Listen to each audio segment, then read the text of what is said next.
Getmişsən həsrətə, qul olub könlüm.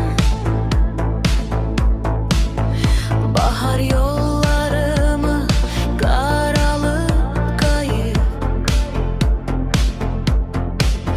əldə oyuncaq tək oynanır ömrüm. Səhərim, axşamım yorulub qayıt. Nə sevinc ovudur, nə kədər məni, dəhşətlər yaşatdı bu qədər məni.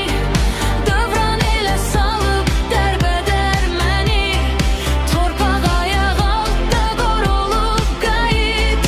Daha unutmuşam, unudulmuşam, çiçəksiz baharam, boransız qışam.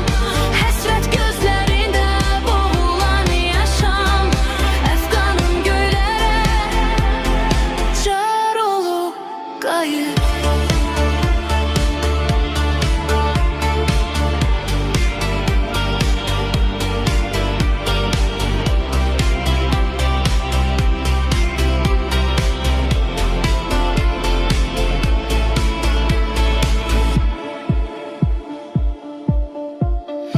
Getmişsən həsrətə,